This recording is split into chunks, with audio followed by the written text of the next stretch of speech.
Oh, hello everyone, this is Ravi Chandra, UPSC CSE, welcoming you all on Samarth IAS and Judiciary. Look, mastering and drafting pleadings and conveyance भी legal professional जो मैंने tag बनाया था, thumbnail बनाया था, today we will be closing DPC for ever, मतलब हमेशा हमेशा के लिए डीपीसी को आज खत्म करेंगे। सिविल प्लीडिंग्स टॉपिक जो आपका यूनिट 1 में दिया हुआ था वो मेरी सबसे लास्ट यूनिट बनी। उसका सबसे बड़ा कारण यही था कि मैं जब सिविल प्लीडिंग स्टार्ट करता तो आपको थोड़ा बोरियत फील होता कि नहीं यार, मतलब मज़ा नहीं आ रहा पढ़ने में, और कुछ डीड वगैरह की बातें यूज़ होती तो आपको थोड़ा सा प्रॉब्लम क्रिएट हो जाता डीड को समझने में, सेल डीड को समझने में। इसीलिए मैंने डीपीसी के इस टॉपिक को सबसे लास्ट में पढ़ाना सोचा था कि सबसे लास्ट में आपको बताऊंगा, ठीक है। तो आज civil pleadings the chapter close करेंगे इस चीज़ को, और डीपीसी के जो भी आपके टॉपिक्स थे, जो भी मुझे लगता है कि आपको काफ़ी सारे इन्फॉर्मेशन इन सारे वीडियोस को देखने के बाद मिल गया होगा, ठीक है। So this is Samarth and judiciary an era of transformation, this the tagline of the channel. अगर आपको अच्छा लगता है चैनल, कंटेंट अच्छा लगता है, रवि के एफर्ट्स अच्छे लगते हैं, तो प्लीज़ अप्रिशिएट करिए, सपोर्ट करिए। And to be very honest, videos को लास्ट तक देखिए। आपके एक एक सेकंड, एक एक मिनट मेरे लिए बहुत ही ज़्यादा इंपॉर्टेंट है, क्योंकि at the end of the day watch hour बहुत मैटर करता है मेरे चैनल को मोनेटाइज करने के लिए। Still it is not a monetize channel, despite I am hoping कि आप लोग के सपोर्ट से जल्दी मोनेटाइज हो जाएगा। And other day I always expect any kind of monetary support from you all guys, and the love you giving me to is very very appreciable. Okay, that's all about. Start करते हैं DPC को आज, ठीक है। And देखिए मैंने सब कुछ पढ़ा रखा है आपको, प्लीडिंग्स, डीपीसी की कन्वेंसिंग, सब कुछ बता रखा है मैंने आपको। सो टुडे अपन स्टार्ट करेंगे the last topic, this is civil pleadings. The last topic that I dealt it was gift deed, partnership deed. Okay, so from today we will be dealing with what, civil pleadings. Okay, चलिए start करते हैं। देखिए civil pleadings की बात को समझिए। Civil pleading, civil matters जिसको हम लोग बोलते हैं, होता क्या है, ज़मीन जायदाद के मामले बहुत ज़्यादा इंडिया में आते हैं। तो इसमें प्लीडिंग्स का जो कॉन्सेप्ट है वो बहुत ही ज़्यादा फिक्स है। इसमें बहुत ज़्यादा चेंजेस आपको दिखेंगे नहीं। ऐसे क्रिमिनल में दिखा था आपको, ठीक है, कि कुछ क्रिमिनल के कॉन्सेप्ट थोड़े अलग लगते हैं, कुछ अलग लगते हैं। बट सीपीसी एक ऐसी टॉपिक है, जब सीपीसी से कोई चीज़ें प्लीडिंग्स करते हो आप, it's a very very fixed in nature. The one thing that is very very important, जब आप प्लीडिंग्स कर रहे हो, जो भी आप इन चीज़ के मॉडल ड्राफ्टिंग कर रहे हो, आपके लिए एक चीज़ इंपॉर्टेंट है, वो सीपीसी के कुछ एक ऑर्डर्स आपके लिए बहुत ही ज़्यादा इंपॉर्टेंट है। Order 33, order 37, order 39, section 25 of CPC. there are certain orders and rules that are there in the CPC that is very very important for a person to draft or to plead before the court. It's very very important, to be honest. So आज specific contract act बहुत बार आएगा, CPC बहुत बार use होगा, तो उसके बारे में जानना बहुत इंपॉर्टेंट है। एज सच मैं आपको पूरा सीपीसी और पूरा स्पेसिफिक कॉन्ट्रैक्ट तो नहीं पढ़ाऊंगा, पर मैं जो आपको बताऊंगा उतना इंपॉर्टेंट है आपके पेपर के लिए सोल्व करना, ठीक है। तो सिविल प्लीडिंग को जब आप स्टार्ट करेंगे आपके केस में, तो पहला ही टॉपिक जो है वो दिया हुआ है, suit for recovery under order 37 of the CPC 1908। 1908 की जो सीपीसी है उसके ऑर्डर 37, ऑर्डर 37 वैसे लिखते नहीं है ऐसे, ठीक है, रोमन्स में लिखते हैं हमेशा, पर मैं यहाँ पे रोमन्स यूज नहीं कर रहा, तो ऐसे लिख दिया हूँ, ठीक है। तो ऑर्डर 37 के अंदर जो भी रिकवरी है, कैसे उसके लिए सूट फाइल कर सकते हैं, कैसे उसके लिए कोर्ट में प्लीडिंग करेंगे, ड्राफ्टिंग करेंगे। और वो रिकवरी किस चीज़ के लिए हो सकती है, मान लीजिए किसी पैसे से, डेट से कर्ज दिया था, कर्ज को दे नहीं रहा आपको, कोई आपने किसी से कॉन्ट्रैक्ट कर रहा था, उसके बाद जो पेमेंट आया वो चेक डिसऑनर हो गया, चेक का जो मैंने आपको सेक्शन 138 नेगोशिएबल इंस्ट्रूमेंट बता रखा है, कॉन्टेक्चुअल डिस्प्यूट्स में कैसे उसको खत्म करना है।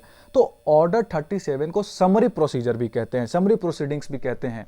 वो इसलिए कहते हैं क्योंकि कई सारे प्रोसीडिंग्स जो सिविल की होती है बहुत सालों सालों तक चलती हैं, पर इस केसेस में क्या होता है, ऑर्डर 37 वाले केसेस में, कि इसमें कुछ ऐसा बचा ही नहीं होता डिफेंडेंट के पास।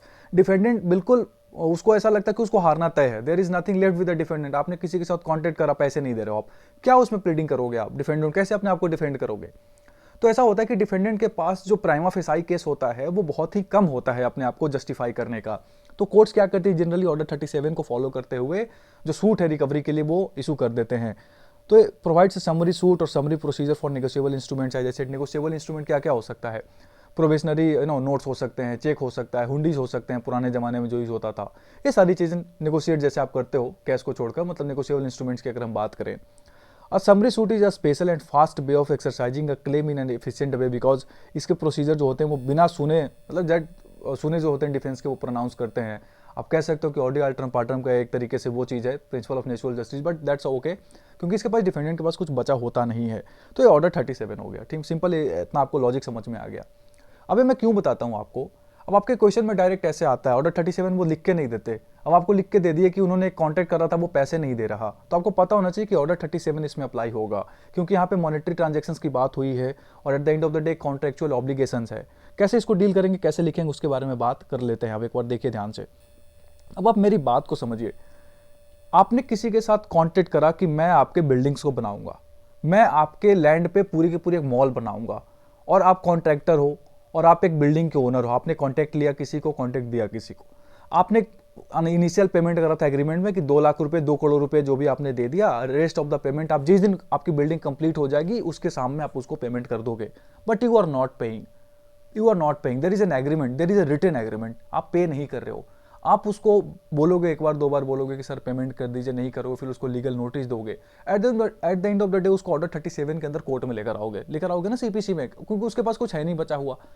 तो जस्ट इमेजिन आप क्या लिखोगे कोर्ट में, आप क्या लिखोगे कोर्ट में कि सर हमारे फैक्ट्स को समझिए, उसके बाद आप ग्राउंड्स को बता दीजिएगा कि क्यों हम आपसे एक्सपेक्ट कर रहे हैं, क्योंकि वो पेमेंट नहीं दे रहा है, और एज पर रिटन एग्रीमेंट। एक चीज बहुत इंपॉर्टेंट है सीपीसी में, मैंने बहुत सारे प्लीडिंग्स में देखा, जब मैं वीडियो बना रहा था I went through so many pleadings, तो मैंने एक चीज एनालाइज करी।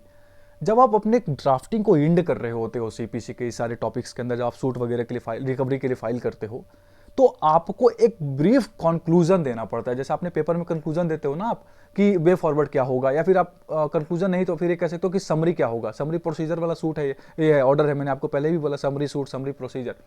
तो एक पैराग्राफ जो यहाँ पे हाईलाइटेड कर रखा है, इसमें समरी होती है प्रॉपर पूरी की पूरी चीजों की ना, ये समरी आपने इसमें लिख दी। अभी मैं बताऊंगा कैसे। समरी मतलब क्या होगा कि आपके जज जो है ना, जो ऑनरेबल कोर्ट है, वो इस चीज को देख लेंगे, उनको समझ में आ जाएगा कि बातें हैं क्या, मुद्दा क्या है। ये आपको सीपीसी से रिलेटेड जो भी आप सिविल प्लीडिंग्स करते हो उसमें लिखना चाहिए, आपको लिखना मैंडेटरी नहीं पर लिखना चाहिए आपको, अच्छा लगता है कि आपने एक पूरी चीजों को समरी कर दिया है, समराइज कर दिया है। अब बात को समझिए। अब आपके सामने आएगी suit for recovery under order 37 of the CPC. ठीक है, तो आप ठीक है तो आप सबसे पहले क्या लिखेंगे, suit for recovery under order 37 of the CPC. मैंने बोला भी 37, आपको 37 नहीं लिखना, 37 ऐसे नहीं लिखना है, आपको हिंदी इंग्लिश रोमन में लिखना है आपको। ठीक है, आपको रोमन में लिखना है, ये आपको लिखना पड़ेगा। अभी आपको पता होना चाहिए कि ऑर्डर 37 में चीजें आ रही है, ऑर्डर 33 में आ रही है, किस में आ रही है, इसलिए मैंने आपको बताया ऑर्डर 37 क्या होता है। वरना मैं चाहूँ तो सिर्फ ड्राफ्टिंग कराकर सिखा दूं आपको ड्राफ्टिंग होती कैसे, दैट्स ओके। पर आपने लिख दिया suit for recovery under order 37 of the CPC. एक समझ लो काम खत्म हो जाएगा, मैं बता रहा हूं। उसके बाद आपके लिए बहुत आसान हो जाएगा।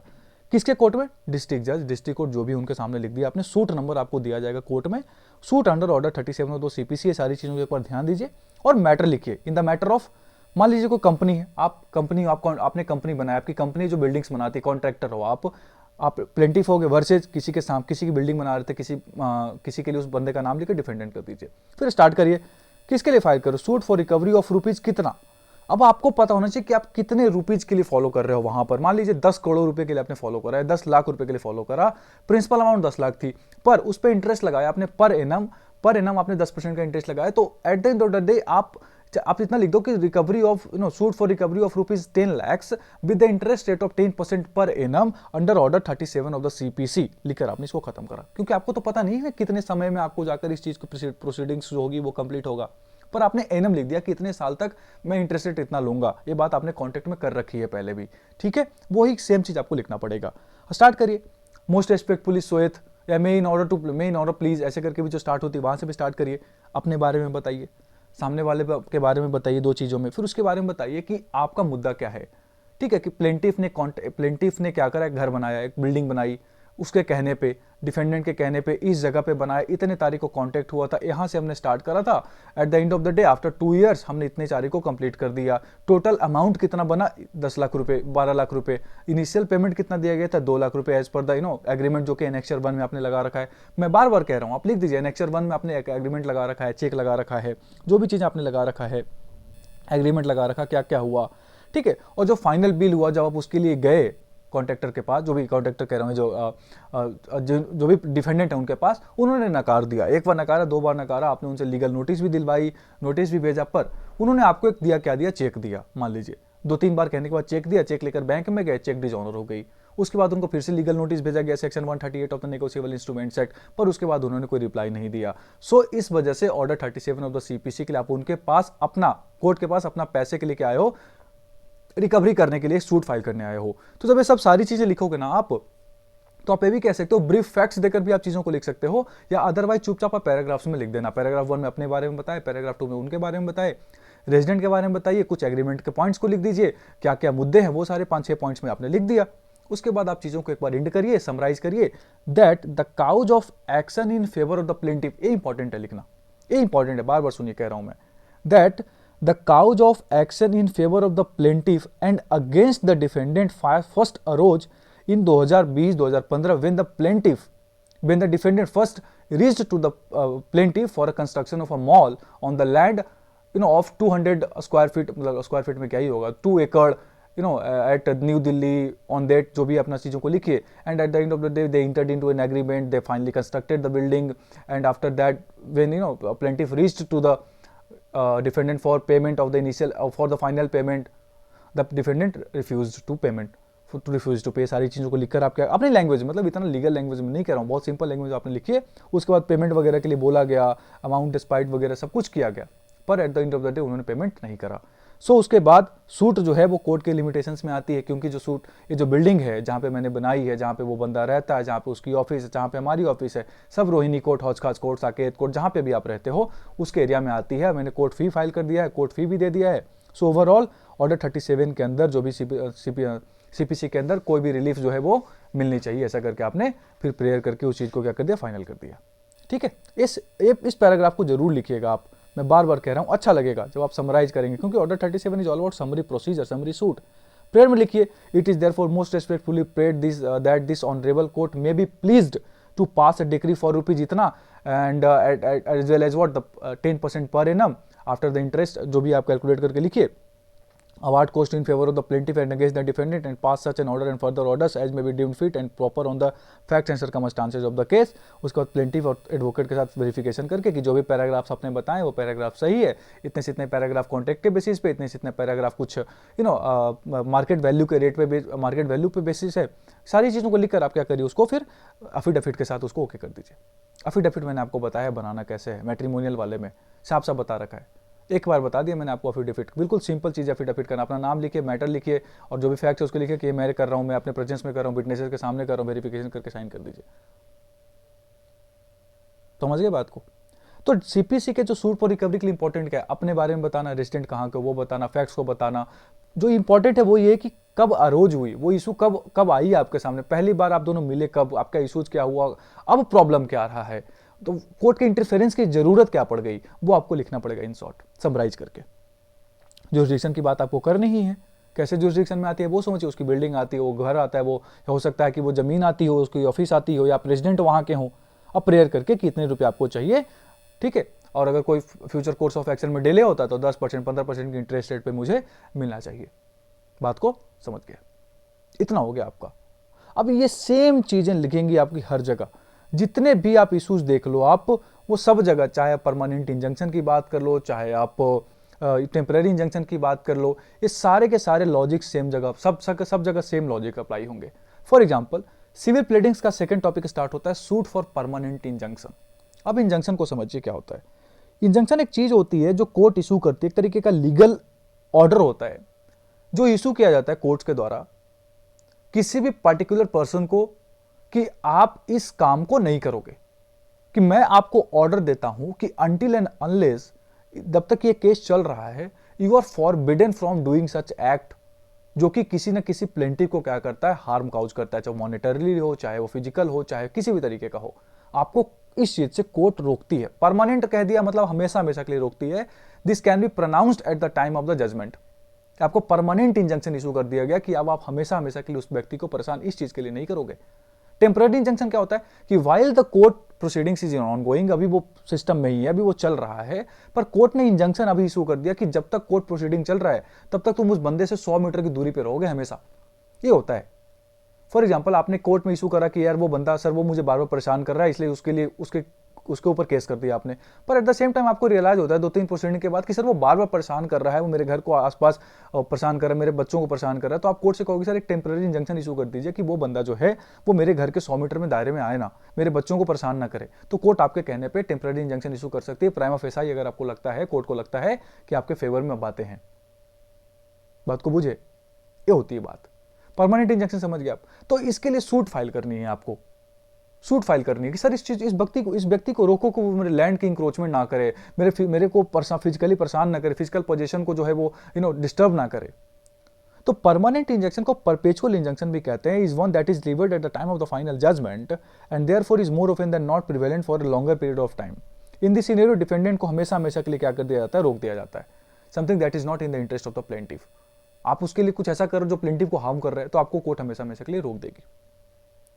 अब इसके लिए सूट कैसे फाइल करेंगे, ड्राफ्टिंग कैसे करेंगे, वो एक बार देखिए। Section 38 of the specific relief act 1963 का आपने पढ़ा होगा, स्पेसिफिक रिलीफ एक्ट 1963 का सेक्शन 38, तो वो कहता है कि किस किस मामले में परपेचुअल इंजंक्शन ग्रांट की जाती है, जब सामने वाले को कोर्ट को साफ साफ लग रहा है कि वो आपको परेशान कर रहा है, प्राइमा फेसाई आपके फेवर में चीजें हैं, और कोर्ट के लिए बहुत इंपॉर्टेंट ऐसा इशू जाहिर करना, वरना नेचुरल जस्टिस का वायलेशन हो जाएगा, जस्टिस अच्छे से नहीं होगा, एक्चुअल डैमेज है वो बहुत ज़्यादा हो रहा है, इन्वेजन किया जा रहा है, उसके प्रॉपर्टी पे इंक्रोचमेंट किया जा रहा है, ठीक है। These are the certain things जो आपको section 38 of the specific related, video को पॉज करके पढ़ लीजिएगा, मैंने जो बोला वही सेम चीज जिसमें अंग्रेजी में लिखी हुई है। When the defendant invades or threatens to invade the plaintiff's right or to enjoyment of property, the court may grant a perpetual injunction in the following cases, namely जब डिफेंडेंट ट्रस्टी ऑफ प्रॉपर्टी का, जब उसको पता है कि actual damage बहुत ज़्यादा cause होने वाला, इन्वेजन बहुत बड़ा लेवल का है, और जब इंजंक्शन बहुत जरूरी है जुडिशियल प्रोसीडिंग्स को कंटिन्यू करने के लिए। अब इसके लिए फाइल कैसे करेंगे, बात को समझिए। सिंपल चीज है, किस कोर्ट में फाइल कर रहे हो लिखो, और जैसे मैंने बोला ना कि आप या फिर आप मोस्ट रिस्पेक्टफुली सोएत की जगह अभी भी लिख सकते हो may it please your honour. कई बार अगर मोस्ट रिस्पेक्टफुली सोएत नहीं यूज कर रहे हो तो may it please your honour भी लिख सकते हो। आप बातों को लिखिए कि why you are actually going for permanent injunction. तो उसके पहले आपको पहले बोला अपने बारे में लिखे, डिफेंडेंट के बारे में लिखिए, आप दोनों के रिलेशनशिप के बारे में लिखिए, कुछ फैक्ट्स को बताइए कि हमें, मान लीजिए एक प्रॉपर्टी है, फॉर एग्जाम्पल आप एक कमरे में रह रहे हो, आपका बॉन्ड वहाँ पे 5 साल से रह रहे हो, और उसका ओनर जो है उनका बेटा रहता है फॉरेन में। आप उनके बेटे से मतलब नहीं, उस ओनर से मतलब है। आप उनके कहने पे 5 साल से रह रहे हो और वो बीमार हो गए मान लीजिए, और उनके कहने पे आपने कुछ बिल्डिंग कंस्ट्रक्ट करी अपने कमरे में, कुछ मतलब बिल्डिंग नहीं अच्छा, अपने कमरे में कुछ फर्निशिंग करवाया, ठीक है आप रहिए, आप अपना इंटरनल खर्चे से बनवाइए, कोई दिक्कत नहीं है, मैं इसमें पेमेंट नहीं दूंगा, जब तक आप रह सकते रहिए, मुझे मंथली रेंट से मतलब है, बाकी अंदर में आपको जितना भी डेकोरेशन करना है आप करिए, कोई इशू नहीं है, खर्च करिए, कोई इशू नहीं है। आपने करा, पर उनके बेटे आ गए, अब आप बीमार हो गए, आप उनके बेटे आए और आपको धमकाने लगे कि रूम खाली कर दो, यहाँ से भाग जाओ, चले जाओ यहाँ से, आपको फिजिकली बहुत परेशान करने लग गए। आप पुलिस स्टेशन गए, पुलिस स्टेशन में बातों को बोला गया, पुलिस स्टेशन 1-2 बार गए, नहीं कुछ हुआ, फाइनली आप कोर्ट जा रहे हो परमानेंट इंजंक्शन के लिए, या फिर एक इंजंक्शन इशू करने के लिए कि सर एक परमानेंट इंजंक्शन या फिर एक इंजंक्शन इशू कर दीजिए कि ये जो है वो बंदा हमें फिजिकली परेशान ना करे। ये चीज के लिए आप गए, इंजंक्शन के लिए गए आपको, और कोर्ट में आपसे पूछा गया कि मान लीजिए आपने बोला कि सर परमानेंट इंजंक्शन इशू कर दिया जाए, या फिर कोर्ट ने खुद परमानेंट इंजंक्शन इशू कर दिया। ये सारी बातें सेम चीज, कुछ नहीं उल्टा पुल्टा करना है, फैक्ट्स को लिखिए, अपने प्रेयर में लिख दीजिए कि क्यों आपको इंजंक्शन चाहिए, क्योंकि वो फिजिकली आपको हैरेस कर रहा है। ये सारे बातें पैराग्राफ में लिख दीजिए, अपने बारे में बताओ, फैक्ट को बताओ, क्या रिलेशनशिप हुआ, अब क्या इशू होने लग गया, and eight the end of the day आपको फिर वही चीज लिखनी है कि ये इशू अरोज कब हुआ। देखिए, that the cause of action arose on different date when the defendant threatens the plaintiff to vacate the premises number इतना where the plaintiffs are living since 2010 2005 since for 20 years 15 years से आप रह रहे हो, internal decoration आपने करी, और bond is very good, आप रेजिडेंट यहाँ के बन गए, आपका सब कुछ बहुत बढ़िया से सेटल्ड है, एंड अचानक आकर उसके बेटे आपको क्या करें, डिफेंडेंट्स जो है वो आकर आपको परेशान कर रहे हैं। इतने तारीख को आप कोर्ट गए थे, इतने तारीख को मतलब पुलिस स्टेशन गए थे, पुलिस ने कुछ एक्शन नहीं लिया। ये बातों को लिखकर आप पैराग्राफ्स में खत्म करिए, उसके बाद जुरिसडिक्शन की बात करोगे आप कि कोर्ट की जुरिसडिक्शन आती है क्योंकि रेजिडेंट वहाँ के हो आप, बिल्डिंग वहाँ की रेजिडेंट में आती है। पुलिस स्टेशन के बारे में आप जो गए थे, FIR की कॉपी नहीं बनाए तो आपको जो भी वहाँ पे रिसिट दिया है, कुछ भी अगर दिया गया है तो उसके बारे में एनेक्सर 1 में लगाइए, आप अंदर की रिसिट को लगाइए, आपके बीच कॉन्ट्रैक्ट हो रखा है आपके और ओनर के, ओरिजिनल ओनर के बीच में, उनके बीच में लगाइए, या फिर ओरिजिनल ओनर ही परेशान कर रहा है तो उसके कॉन्ट्रैक्चुअल एलिमेंट्स को लगाइए। फोर्सिबली एंड इलीगली उसको परेशान किया जा रहा है, जो भी जिस डेट को जो हुआ है, सारी बातों को लिखकर आप क्या करिए, खत्म कर दीजिए। आप एक पैराग्राफ को, आप एक बात को समझो ना कि आप उस चीज को, मैं बार बार कहता हूं जब भी ड्राफ्टिंग करो आप अपने आप को उस पोजीशन पे प्लेस करके देखो। You all are well enough, you are very mature to understand the things, कि आपको लिखना क्या है और आप चीजों को समझोगे कैसे। फिर प्रेयर में लिखिएगा, it is therefore most respectfully prayed that this honourable court may be please to pass the decree for permanent injunction in favour of the plaintiff and against the defendants, thereby restraining the defendant and their representatives, employ, agent etc from dispossessing the plaintiffs forcibly and illegally from the tenanted premises bearing number इतना at Hauskaz and also from interfering in the peaceful possession of the above said premises. Second paragraph में क्या लिखेंगे, award cost of the suit in favour of the plaintiff and against the defendant, pass such an order as you deem fit and place date plaintiff verification करके sign कर दीजिए, बैठने से तो बैठने से, एफिडेविट करके ओके कर दीजिए। इसमें क्या बताएं आपको, परमानेंट इंजेक्शन में क्या बताना है, बार बार कह रहा हूं कि आपको फैक्ट्स बहुत अच्छे से लिखने हैं, पैराग्राफ्स में लिखना है, आप अपने आप को उस जगह पे प्लेस करके लिखो। सेम चीज टेम्पररी इंजेक्शन में भी है, there is nothing as such very important. Temporary injection में क्या हुआ, आपने एक ऑर्डर ऑलरेडी फाइल कर रखा है, आपने ऑलरेडी एक परमानेंट इंजेक्शन के लिए फाइल कर रखा है, आपकी प्रोसीडिंग चल रही है, पर आपको बीच में एनालाइज होता है कि नहीं मुझे टेम्पररी इंजेक्शन की जरूरत है, टेम्पररी इंजेक्शन की जरूरत है, क्योंकि हो क्या रहा है कि अब वो परेशान कर रहा है, अब आपको बीच में ज्यादा परेशान कर रहा है, उसके रिप्रेजेंटेटिव्स आपके परेशान कर रहे हैं, शुरू में परेशान नहीं कर रहे थे, शुरू में सिर्फ आपके फिजिकल पोजीशन को डिस्टर्ब कर रहे थे, now they are harassing you. तो इस हैरेसमेंट को रोकने के लिए आप क्या कर रहे हो, टेम्पररी इंजेक्शन के लिए बात कर रहे हो, कोर्ट में लिखो application for temporary injection in the court of wherever, आईए नंबर होता है एक, इंटरलोक्यूटरी एप्लीकेशन नंबर आपको दिया जाता है कोर्ट में, IA is pending that is interlocutory application which you have filed, आपने ऑलरेडी फाइल कर रखा है, उसके बारे में आपको लिखना पड़ेगा जो पेंडिंग है, जो आपने ऑलरेडी केस फाइल कर रखा है ना, जैसे परमानेंट इंजेक्शन के लिए आपने फाइल करा, अभी वो केस चल ही रहा था, तो अभी टेम्पररी इंजेक्शन के लिए आपको फाइल करना है मान लीजिए बीच में, तो आपको उस केस का आईए नंबर लिखना पड़ेगा, interlocutory petition application number is to be heard on the next date of hearing of your case, जो भी आपको लिखना है इतने सारे, अगले बार जो केस होगी, जो भी जो पेंडिंग है, अगला जो हियरिंग का केस है, वो जो आपको दिया जाता है एप्लीकेशन नंबर, वो लिखिए आप यहाँ पे, छोड़ दीजिए अगर आपको नहीं पता तो कुछ नहीं, आईए नंबर ऑफ सूट नंबर लिखकर इन the matter of versus application for temporary injunction under order 39, याद रखिएगा अंडर ऑर्डर 39, इंजंक्शन वाला कॉन्सेप्ट ऑर्डर 39 में है, ये याद रख लेना आप। ऑर्डर 37 में समरी प्रोसीजर जो मैंने आपको बताया, ऑर्डर 39 में इंजंक्शन वाला, परमानेंट इंजंक्शन और टेम्पररी इंजंक्शन, तो suit for recovery of temporary injunction नहीं, application for temporary injunction, suit वगैरह नहीं फाइल कर रहे आप यहाँ पे, एप्लीकेंट हो आप यहाँ पे ना, एप्लीकेशन या फिर पिटीशन कर सकते हो, application for temporary injunction under order 39 rule 1 and 2 red with section 151 of the CPC 1908, ये पॉइंट को आप याद रख लेना, ठीक है, इतना आप याद रख लेना।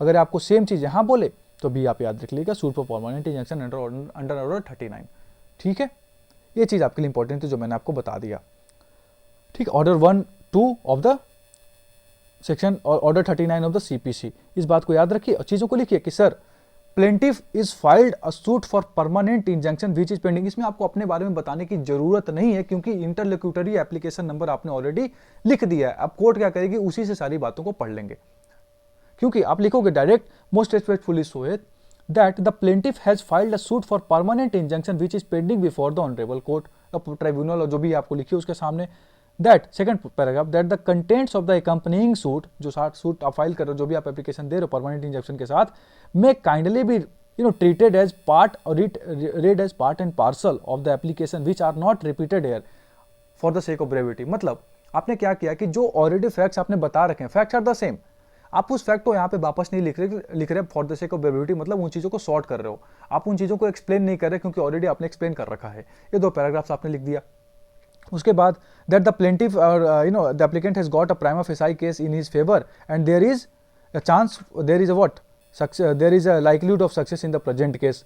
उसके बाद एक नीचे लिख दीजिए दैट इन द केस, क्यों आप मांग रहे हो, क्योंकि डिफेंडेंट को आपने टेम्पररी जो डिस्पोजिशन है उसको डिस्टर्ब करने के लिए आपने नहीं बोला था, टेम्पररी जो पोजीशन है उसके लिए आपने फाइल नहीं किया था, you file for permanent injunction, but now what is happening that, और लिखो आप कि सर लिखो that the defendant has reached to the plaintiff's house on that day and threaten to kill as soon as possible and it was not as expected or as was filed in permanent injunction suit application that to restrain the defendant from possessing of from threatening in a temporary nature, so for that matter prayer में लिख दीजिए आप कि temporary injunction के लिए बात करते, क्योंकि आपने परमानेंट की बात करी थी, टेम्पररी की तो बात ही नहीं करी थी, तो वही लिखा हुआ that in the case the defendant are not restrained by means of ad interim permanent temporary injunction for dispossessing the plaintiff from the above said premises number इतना Uttam Nagar New Delhi and from interfering in physical peaceful position of the above said premises the plaintiff shall suffer irreparable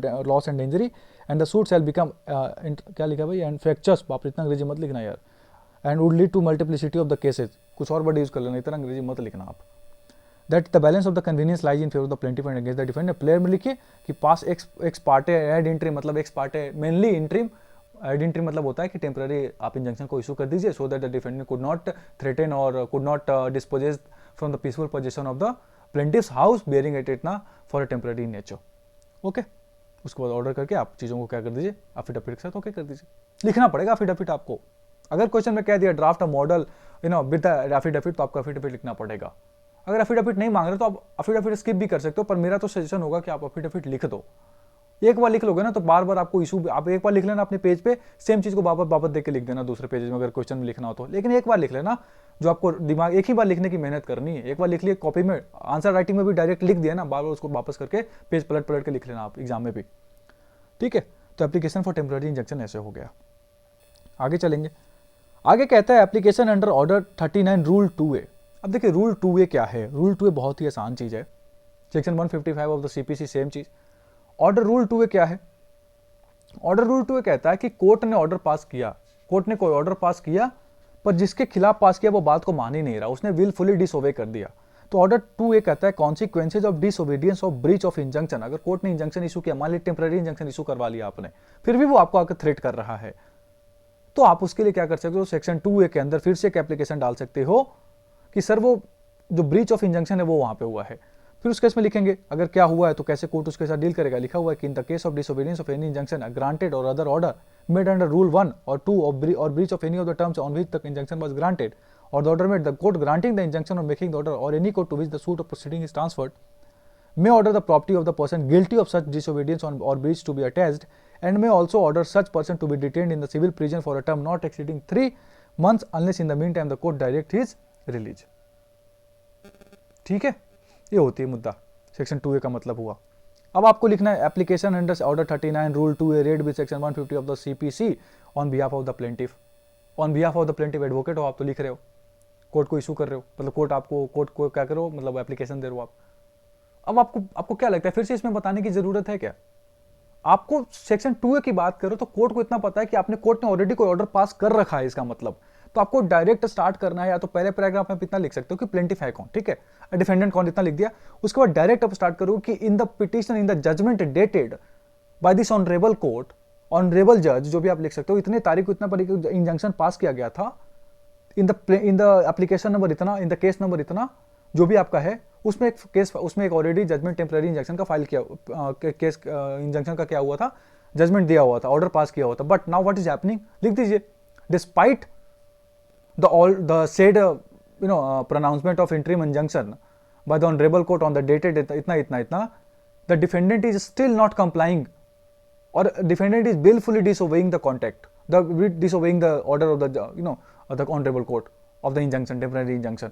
क्यों लिख दीजिए, क्योंकि कितने तारीख उसने आपको threaten करा, वापस आकर आपके साथ मारपीट करी, डेट लिख दीजिए और उसके बाद नीचे लिखिए सेम चीजों को. There is nothing at all. आप सोचो ना खुद को कि 2A में जा रहे हो आप, मतलब डिसोबीडियंस हुई, पहले किसकी हुई, इंजंक्शन की, तो इंजंक्शन का डेट बताना पड़ेगा, केस नंबर बताना पड़ेगा, बात खत्म हो गई. प्लेंटिफ सारे कोर्ट को सारा कुछ समझ में आ गया, वो एप्लीकेशन फाइल मंगवाएगा, रजिस्ट्रार ऑफिस, उनको सब पता चल जाएगा कोर्ट को कि क्या क्या इंजंक्शन पास हुआ था, किस मुद्दे पे पास हुआ था. इसमें लिखने की जरूरत नहीं है.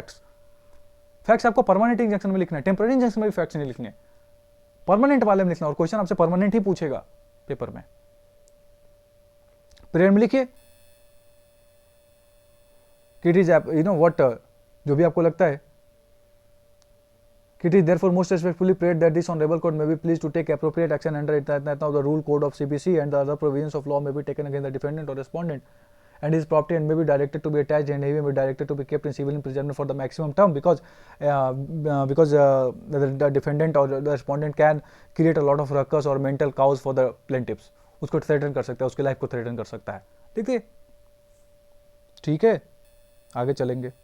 देखिए अच्छा, मैं बार बार कह रहा हूँ, आई वॉज नॉट एक्सपेक्टिंग कि डीपीसी में आपको बताऊंगा, but on your request I completed DPC. आज खत्म हो जाएगा, so I am expecting a lot of support from you. That's a very very thank you support coming from all, very very good and very very lovely support that you are giving. But I will also expect some kind of monetary support from you all guys.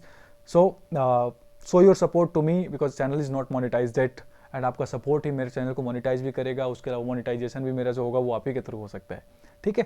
So this is my UPI number, this is my scanner. चलते आगे बढ़ते हैं।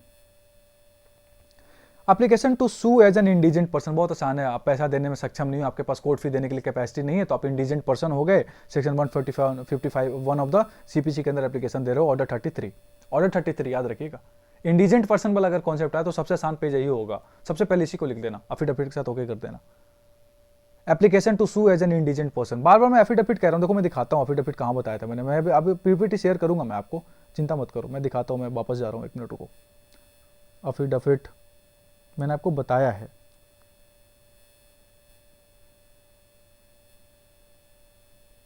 Wait करिए second.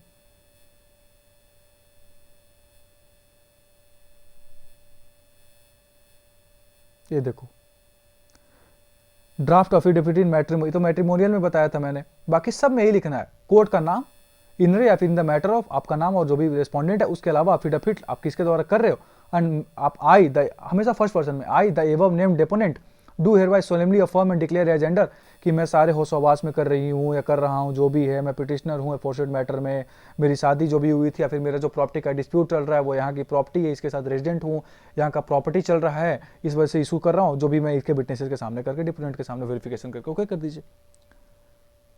समझ रहे आप बात को? कोई हमने प्रॉपर डिले नहीं करा है, देयर इज नथिंग कि प्राइम ऑफिस मेरे सपोर्ट में केसेज है, एफिडेविट करके सारी चीज आप जो है वकील के सामने लिख रहे हो, ये बातें एफिडेविट में आपको करनी है। एफिडेविट मतलब इट्स ऑल अबाउट कि आपको पता है कि आपने क्या क्या बोला है, ठीक है, ये बात होती है एफिडेविट में, ठीक है। चलिए, तो इंडिजेंट पर्सन हो गया सेक्शन ऑर्डर 33 और सेक्शन 151 ऑफ द सीपीसी, जहां पे आपको पता है कि आप कोर्ट को पैसे देने में सक्षम नहीं हो, वही लिखना है आपको कि मैं प्लेंटिफ हूँ, रिस्पोंडेंट है, मैं यहाँ का रहने वाला हूँ, आई एम, मेरी कोई फिजिकल, मेरी कोई सोर्स ऑफ इनकम नहीं है, इसलिए मैं कोर्ट का फी देने में सक्षम नहीं हूँ, तो मेरी नेचुरल जस्टिस का वायलेशन ना किया जाए, मेरे जस्टिस को नकारा ना जाए, इस बेसिस पे कोर्ट जो है वो मुझे प्रेयर में लिखो as a considering indigent person grant किया जाए एप्लीकेशन को, ठीक है, okay. Suit for ejectment and damages, देखिए सेम चीज है, मतलब समझाता हूं आपको। Suit for ejectment and damages for wrongful use and occupation, बात को समझिए क्या है, आपको सेम चीज पता है। आपने किसी को घर दिया रहने के लिए, जैसे आपने आरक्षण मूवी देखी है, अगर आपको आरक्षण मूवी याद होगा तो मैं आपको बताता हूं। आरक्षण मूवी में अमिताभ बच्चन साहब ने घर दिया था रहने के लिए, क्या नाम है, उनके अपने दोस्त के बच्चों को, और बाद में जब उन्होंने कॉलेज छोड़ा था ऑन द सर्टेन इशूज, तो फिर वो जब अपने घर में रहने गए थे, तो जो मनोज बाजपेयी थे उनके कहने पे वो जो दोनों बच्चे थे ना, उनके दोस्त के दोनों बच्चे, उन्होंने वहां पे कोचिंग खोल लिया था उसके घर के अंदर, without any permission from the Bachchan साहब। उन्होंने बच्चन साहब से परमिशन लिया, घर तो उन्हीं का था, उनको उन्होंने रहने के लिए दिया था। मान लीजिए रेंट नहीं भी दे रहा हो, रेंट दे भी रहा था, मान लो हमने आपको रहने के लिए दिया, इतने साल तक लिए रहिए आप, पर मुझे जब जरूरत होगा मैं वापस आके रह लूंगा, पर वहां पर उन्होंने कोचिंग खोल दिया था। तो कोचिंग खोल दिया तब क्या हुआ, उनके घर का रॉन्गफुल यूज हुआ, गलत तरीके से यूज हुआ और इलीगल ऑक्यूपेशन हो गया। तो उनको डैमेज का मिलना चाहिए कि नहीं मिलना चाहिए, उसके डैमेज का कंपनसेशन मिलना चाहिए कि नहीं मिलना चाहिए, उनको मेंटल हरासमेंट होता है, कितना बच्चन साहब को मेंटल हरासमेंट होता है। ये बहुत अच्छा एग्जांपल आपके दिमाग में हमेशा याद रखिएगा कि इजेक्टमेंट का कॉन्सेप्ट, उनको घर से निकालो, बेदखल करो, बेदखली होती है इजेक्टमेंट, बेदखल करो उनको मेरे घर से, रॉन्गफुल यूज से और ऑक्यूपेशन से। तो रॉन्गफुल यूज मतलब जिस यूज के लिए दिया गया था वो यूज नहीं हो रहा, उसके बावजूद दूसरी चीजों के लिए यूज हो रहा है, और ऑक्यूपेशन गलत हो गया क्योंकि जो पेमेंट किया जा रहा है, जो रेंटिंग दी जा रही है वो कम है, और हमारे कहने के बाद भी हमें जरूरत है फिर भी वो घर नहीं छोड़ रहे, ये होता है ऑक्यूपेशन, इलीगल ऑक्यूपेशन। ये याद रखिएगा एग्जांपल, और इसी के मुद्दे पे सारे फैक्ट्स को लिखिएगा आप, नाम, पता, मुद्दा कि हमने घर, मान लीजिए हमने किसी को रहने के लिए घर दिया था, मान लीजिए आपने किसी कंपनी को घर दिया 2 सालों के लिए चलाने के लिए, प्रॉपर रेंट दे रहे थे आप, पर अब आपको आपके दोनों बच्चों की शादी हो गया, वो फ्लैट आपको चाहिए ऊपर वाले फ्लैट का, अब उनको आप कह रहे हो छोड़ने के लिए, वो छोड़ ही नहीं रहे, वो कह रहे मैं पेमेंट तो दूंगा पर महीने 300 रुपये, मान लीजिए 3,000 रुपये, पर मार्केट रेट में वो पेमेंट जो है वो 5,000 रुपये है, वो 3,000 दे रहा है। एक तो वो रॉन्गफुल यूज कर रहा है, इलीगल ऑक्यूपेशन हो गया, वो गलत तरीके से ऑक्यूपेशन कर रखा है उसने, रॉन्गफुल यूज हो रहा है। अब आपको एक तो वो गलत पैसे दे रहा है, आपको पैसे जितना है वो उतना दे भी नहीं रहा और आपके कहने पे भी नहीं छोड़ रहा, तो अब आपके इसके लिए कोर्ट में क्या कर रहे हो, सूट फाइल कर रहे हो कि उसको मेरे घर से बेदखल किया जाए। ये हो गई बात,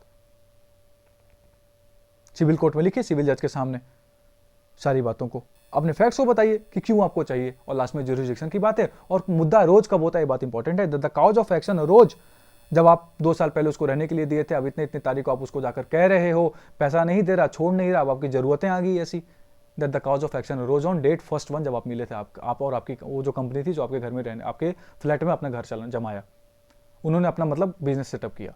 ये सारे मुद्दे लिखने हैं आपको,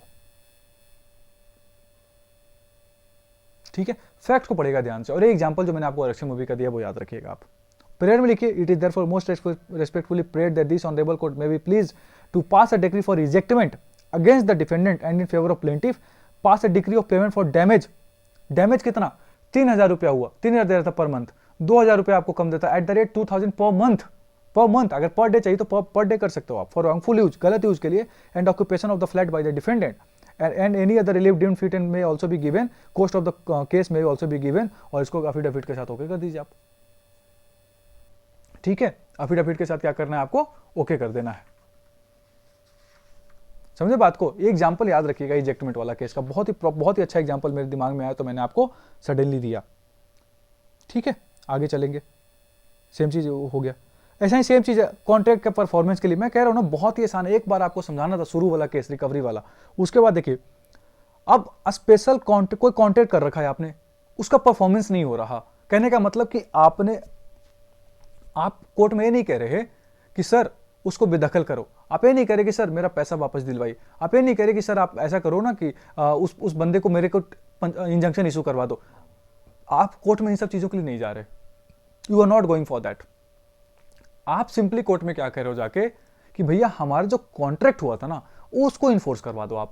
अब कॉन्ट्रैक्ट में जो बातें हो रखी है कोर्ट उसमें इंटरेस्टेड है सिर्फ, उसका फाइल कैसे करेंगे? सेम चीज, suit for specific performance of the contract. अब उस कॉन्ट्रैक्ट की बातें आपको इसमें लिखनी पड़ेगी कि किस कॉन्ट्रैक्ट के किस पॉइंट्स को आप कह रहे हो, क्योंकि कॉन्ट्रैक्ट में कहा हुआ था कि इतने तारीख को घर खाली कर देगा, वो किया नहीं है, तो you are not going for ejectment. आप कह रहे हो कि सर वो एग्रीमेंट जो मैंने एनेक्सर 1 या शेड्यूल 1 में फिट किया हुआ पीछे उसकी एक जेरोक्स कॉपी या फोटो कॉपी, उसकी चीजों को आप कॉन्टेक्ट कर, उसकी चीजों को आप क्या करवा दीजिए, इन्फोर्स करवा दीजिए। ये मुद्दा है, इस मुद्दे के लिए आप कोर्ट में जाकर कह रहे हो, प्रेयर में लिख रहे हो, it is therefore most respectfully prayed that this honourable court may be please to pass a decree of a specific performance of the contract or agreement in favour of the plaintiff and against the defendant, directing the defendant to execute the sale deed. Sale deed जो आपने बेचने की बात करी थी, lease deed, mortgage deed, कुछ भी हो सकता है, and hand over the possession of the suit property to the plaintiff and award cost of the suit in favor of the plaintiff and against the defendant any other facts circumstances में जो आपको लगता है। पर आप समझो कि या तो वो सेल डीड हो सकती है, कॉन्ट्रैक्ट हो सकती है, लीज डीड हो सकता है, मॉर्टगेज हो सकता है, पार्टनरशिप डीड हो सकता है, कुछ भी हो सकता है ना। आपने कॉन्ट्रैक्ट तो कुछ भी करा रखा है, उस कॉन्ट्रैक्ट कुछ करवाने के कॉन्ट्रैक्ट के फैक्ट्स को लिखिए और कॉन्ट्रैक्ट को एनेक्सर 1 में आपने क्या रखा है, लगा रखा है। कुछ बातें कब एरोज हुई, that the cause of action arose कब, कॉज ऑफ एक्शन अरोज कब कि 2 साल पहले हमने कॉन्ट्रैक्ट करा था, उस कॉन्ट्रैक्ट को इन्फोर्स करने की बात हो रही तो पीछे हट रहा, लीगल नोटिस भी दी गई फिर भी पीछे हट रहा है, कई बार बातचीत भी मान ही नहीं रहा, कुछ और भी चीजें जो है आपका वो चीजों को लिखो आप। देयर इज नथिंग, जो बहुत इंपॉर्टेंट, जो मैंने आपको सबसे पहले सूट फॉर रिकवरी के लिए एक चीज बताई ना कि एक पॉइंट पैराग्राफ्स में लिखना है अपने बारे में, डिफेंडेंट के बारे में, कॉज ऑफ एक्शन कब अरोज हो तो बहुत सारी बातें लिखकर ओके करो। आगे देखेंगे। अभी देखिए ये जो ड्राफ्ट है ना ये मैं आपको बताऊंगा नहीं, क्योंकि दैट इज समथिंग जो आपके पेपर में आने के चांसेस बहुत कम हैं। ये रिटर्न स्टेटमेंट कैसे लिखा जाता है, अगर आप डिफेंडेंट के लिए रिटर्न स्टेटमेंट लिख रहे हो तो कैसे लिखोगे। अभी तक जो हमने पढ़ा वो प्लेंटिव के तरीके से पढ़ा, सब प्लेंटिव के नजरिए से पढ़ा, पर आपको डिफेंडेंट के नजरिए से पढ़ना है कि आप इन चीजों को लिखकर कैसे दोगे डिफेंडेंट के लिए। एज एन एडवोकेट आप डिफेंडेंट की बातों को लिखकर कैसे दोगे, टोटली इग्नोर कर दोगे, टोटली नेग्लेक्ट कर दोगे, पर ये तभी कर पाओगे जब आपको लॉ का नॉलेज है। अब आप कहोगे, मान लीजिए रिटर्न स्टेटमेंट लिख रहा हूं the behalf of the defendant, कि सर उस पैराग्राफ में मान लीजिए सीधे आप, चलिए तो बात की बात करेंगे मेरिट पे, पहले आप क्या करोगे, ऑब्जेक्शन क्रिएट कर रहे हो ना, प्रिलिमिनरी ऑब्जेक्शंस कौन कौन की बात पे, कि कोर्ट के जुरिडिक्शन में नहीं आता, इस कोर्ट के मुद्दे में नहीं आता, उसने जो कहा था वो इस एक्ट के अंदर फॉरबिडन है, ये एक्ट अमेंड हो चुका है, इसमें सुप्रीम कोर्ट का जजमेंट आ चुका है, ये सारी बातों को लिखकर आप प्रिलिमिनरी ऑब्जेक्शंस उठाओगे कि नहीं सर कोई बात ही नहीं, कोई मुद्दा ही नहीं है, उस ऑब्जेक्शन को उठाइए और उसका मेरिट का प्रूफ दीजिए। इन बेसिस पे हम इस चीज को कह रहे हैं कि सुप्रीम कोर्ट का जजमेंट आया हुआ है, आपका पैराग्राफ 1 में जो बातें कह रहे हैं कि आप ही ने खुद का ऑनरेबल कोर्ट का जजमेंट आया है, तो ये मुद्दा आपके पेपर में आएगा नहीं रिटर्न स्टेटमेंट वाला। फिर भी एक बार आप जान लो कि लिखना कैसे है। तो प्रीलिमिनरी ऑब्जेक्शन स्टार्ट करने के लिए कुछ मुद्दे आपको पता होना चाहिए, ट्रांसफर प्रॉपर्टी एक्ट में नहीं आता, स्पेसिफिक परफॉर्मेंस एक्ट में नहीं आता, पर जब आपको कानून पता रहेगा तभी आप ये चीज़ को लिख पाओगे। इसलिए मैं कह रहा हूँ ये थोड़ा सा टफ हो जाता है, क्योंकि डिफेंडेंट होना तो आपको सारी चीज़ों का आइडिया होना चाहिए कि अच्छा उसने इस चीज़ को क्लेम करा है तो वो क्लेम कैसे इग्नोर कर सकते हो आप। So you must be knowing all the possible law related to the plaintiff's demand or plaintiff's application. इसलिए इस चीज को इग्नोर कर दीजिएगा, पेपर में आएगा तो लिखिएगा मत। लास्ट रह गई आपकी एक caveat under section 148 of the CPC, caveat क्या होता है? कैविएट का मतलब होता है कि मैं पहले से ही कोर्ट को लिख कर दे रहा हूं, वार्निंग दे रहा हूं कि मेरे खिलाफ एक एप्लीकेशन आएगा, आने के चांसेज हैं, ऐसे समझिए। A petition filed by a caveator is precautionary nature, जैसे आता है एंटीसिपेटरी बेल, आपको पहले ही से पता है कि आपके साथ कुछ गलत हो सकता है, तो आपने एंटीसिपेशन में बेल डाल दिया। तो a petition filed by the caveator is precautionary in nature, which is filed by the people which can foresee that some case is going to be filed in the court against him, and if any order is passed without taking his view into consideration, then his interest can be suffered. इस case में an application within a time frame of 90 days of filling the caveat, it is mandatory to the court to serve the notice to the caveator informing him about such application, in the absence of which the order passed by court shall become null and void. For example, ऐसे समझिए simple तरीके से कि आपको पता है कि आपके लिए एक एप्लीकेशन फाइल किया जा चुका है, एक पिटीशन फाइल किया जा सकता है, तो आपने क्या कर दिया, कोर्ट में कैविएट डाल दिया, वार्निंग दे दिया कोर्ट को।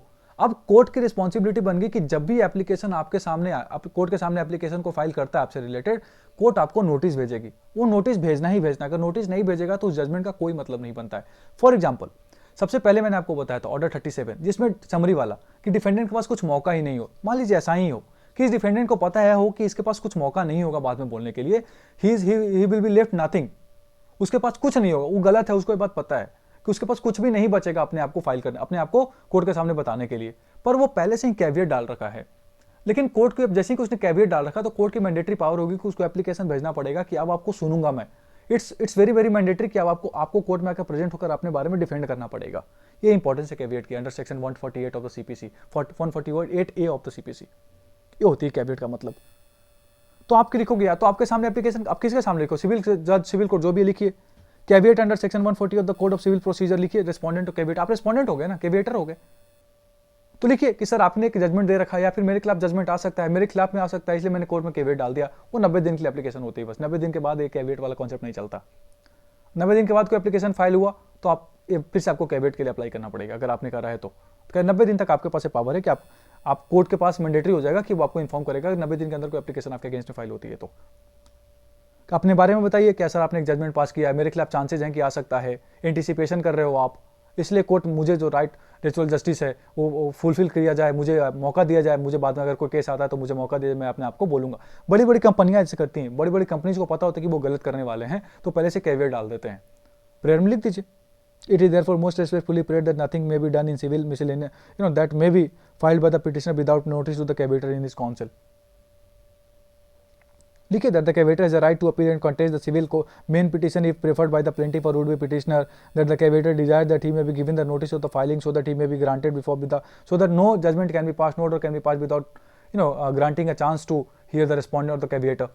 बात खत्म, समझे बात को? लास्ट टॉपिक फिनिश करते हैं, खत्म हो गया आपका। ये होता है section 25 of the CPC. Section 25 of the CPC कहता है कि अगर सुप्रीम कोर्ट के पास पावर है, वो ट्रांसफर कर सकता है सिविल मैटर्स को एक हाई कोर्ट या सिविल कोर्ट से दूसरे स्टेट के हाई कोर्ट और सिविल कोर्ट में।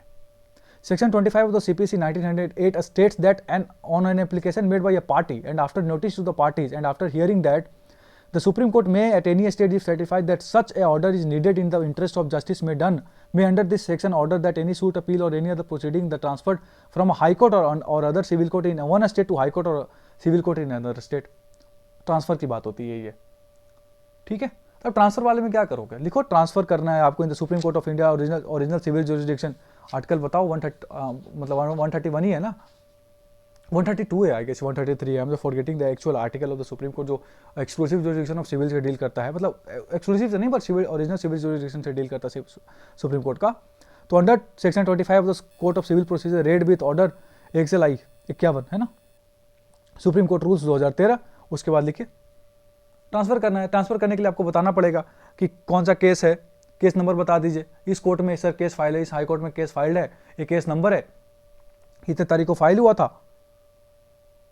तो नाउ किस किस ग्राउंड पे सर तबीयत खराब है, बीवी प्रेग्नेंट है, भाई बच्चे नहीं है, कुछ भी है, बहुत दूर पड़ता है, मान लीजिए बालाघाट के रहने वाले हो आप, ठीक है, मान लीजिए बालाघाट, जहाँ पे मेरा एक फ्रेंड था, मुझे कहानी बता रहा था बालाघाट जाने में कितना दूर लगे, कैसे मुश्किलें आती है मान लीजिए, तो आपके लिए पॉसिबल नहीं है बार बार जबलपुर आना, या बार बार आपको भोपाल में या फिर कहीं भी जाकर, या फिर आप मान लीजिए कहीं और के दूसरे स्टेट के हो, बार बार आपको जबलपुर आना पॉसिबल नहीं हो, तो आप क्या करोगे, सर ट्रांसफर कर दीजिए मेरे स्टेट में। तो उसके लिए सुप्रीम कोर्ट में आपने पिटीशन डाल दिया, in the matter of transfer of civil writ petition, number इतना, जो रिट पिटीशन नंबर आपने जो डाल रखा है, filed by the petitioner against the respondent pending in the High Court of Delhi at New Delhi to the High Court of the judicature Allahabad. High Court कहाँ से, new Delhi से इलाहाबाद में ट्रांसफर करा रहे हो। थोड़ा सा फैक्ट बता दो, फैक्ट क्या है केस का, सुप्रीम कोर्ट फैक्ट को समझ लेगी, उसके बाद आप ग्राउंड बता दो कि किस किस ग्राउंड पे आप चीज़ों को यहाँ से वहाँ ट्रांसफर करा रहे हो। ये सारी चीज़ यहीं लिखी हुई है पूरा, ब्रीफ फैक्ट्स, ग्राउंड्स, बात खत्म। On what grounds you are expecting कि सुप्रीम कोर्ट आपके ऑर्डर को, आपके जो केस है उसको ट्रांसफर करेगा यहाँ से वहाँ, प्रेयर में लिख दीजिए, in view of the above facts and circumstances and grounds it is respectfully submitted that this honourable court may be please to pass order for transfer of civil writ petition इतना by the petitioner against the respondent number इतना इतना इतना from high court New Delhi से high Court of Allahabad. खत्म हो गया यार, कुछ है ही नहीं बताना इसमें। So this was all about the DPC, the finally completed. ठीक है, मेरे तरफ से मैंने डीपीसी को पूरा पढ़ा दिया। This is Samarthya IAS and Judiciary signing off. Thank you so very much for contacting me. Thank you so very much for connecting with me, people. It's very very fortunate and very a special moment for me कि मैं आप लोगों को DPC बताया. Thank you so very much. Keep loving me. Keep supporting the channel. Thank you.